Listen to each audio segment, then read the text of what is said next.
ജീവിതയാത്രക്കാരാ, കാലടികളെങ്ങോട്ട്?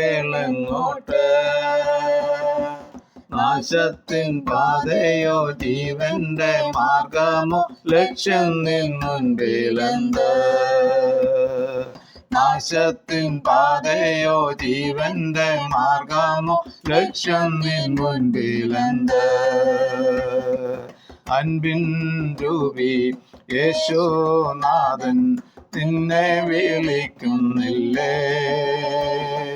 പോകല്ലേ നീ അന്ധനായി ലോക സൗഭാഗ്യം തേടി.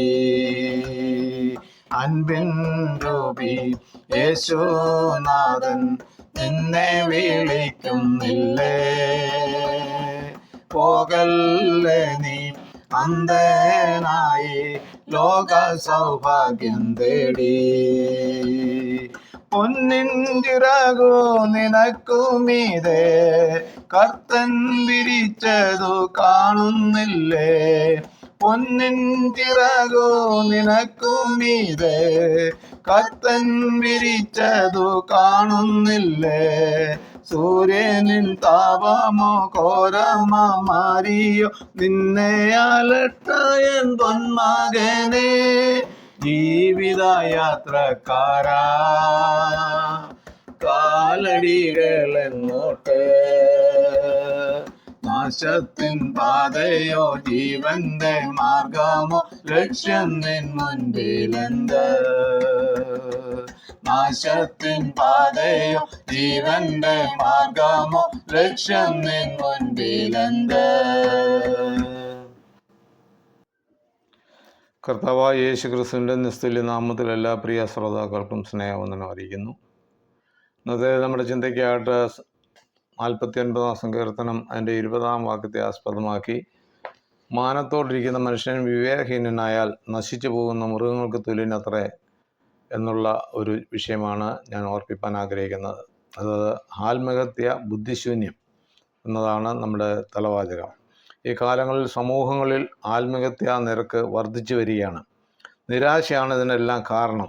എന്നാൽ അതിനെ എങ്ങനെ പരിഹരിക്കാം എന്നുള്ള അറിവ് ലഭിക്കുമ്പോൾ ആത്മഹത്യാശ്രമത്തിൽ നിന്ന് വിമുക്തി നേടാൻ സാധിക്കും.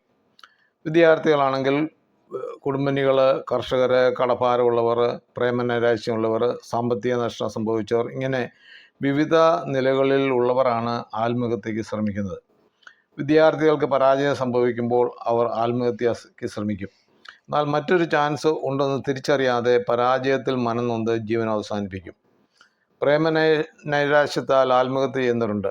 അങ്ങനെയുള്ളവർക്ക് മുമ്പിൽ ഒരു ചിന്ത ഓർപ്പിക്കട്ടെ. മൃഗങ്ങളുടെ രാജാവ് ഇരയെ തേടി നടന്നപ്പോൾ ഇര തന്നിൽ നിന്ന് രക്ഷപ്പെട്ടു തോൽപ്പിച്ചു കളഞ്ഞു എന്നുള്ള നിരാശ കൊണ്ട് സിംഹം ആത്മഹത്യ ചെയ്ത സംഭവം എവിടെയെങ്കിലും കേട്ടിട്ടുണ്ടോ? അങ്ങനെയെങ്കിൽ മാനത്തോടിരിക്കുന്ന മനുഷ്യൻ ആത്മഹത്യക്ക് ശ്രമിക്കുന്നെങ്കിൽ അത് നശിച്ചു പോകുന്ന മൃഗങ്ങൾക്ക് തുല്യമാകുകയില്ലേ?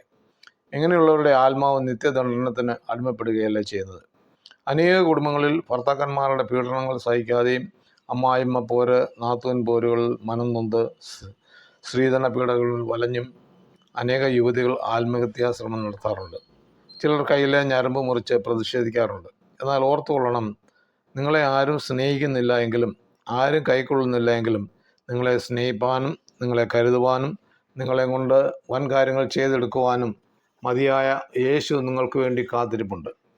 നിങ്ങളുടെ പ്രതിസന്ധികളിൽ യേശുവിനെ വിളിച്ചാൽ തക്ക സമയത്ത് വന്ന് രക്ഷിച്ചു വിടുവിക്കും. അതുപോലെ കടഭാരമുള്ളവർ, അങ്ങനെ വിവിധ തുറകളിൽ ജീവിക്കുന്നവർക്ക് ആശ്വാസമായി കർത്താവ് ഇന്നും ജീവിക്കുന്നു.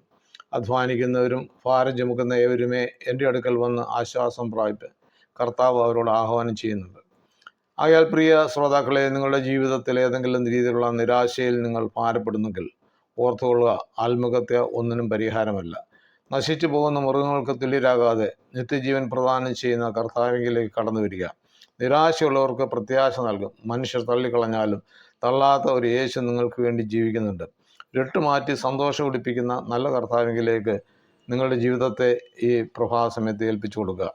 നിങ്ങളെ ഒന്നിനും കൊള്ളുകയില്ല എന്ന് മനുഷ്യർ വിലക്ക് കൽപ്പിച്ചാലും നിങ്ങളെ വിലയേറിയതും മാന്യതയും നൽകി സ്നേഹിക്കുന്ന ഒരു യേശു നിങ്ങൾക്കായി കാത്തിരിക്കുന്നു. നിങ്ങളുടെ പാപങ്ങൾ എത്ര രക്താംബരം പോലെ ചുമന്നിരുന്നാലും ഹിമം പോലെ വെളുപ്പിക്കും. ശുദ്ധി ചെയ്ത് ദൈവത്തിൻ്റെ പുത്രന്മാരാക്കി അവകാശങ്ങൾ നൽകി മാനിക്കും.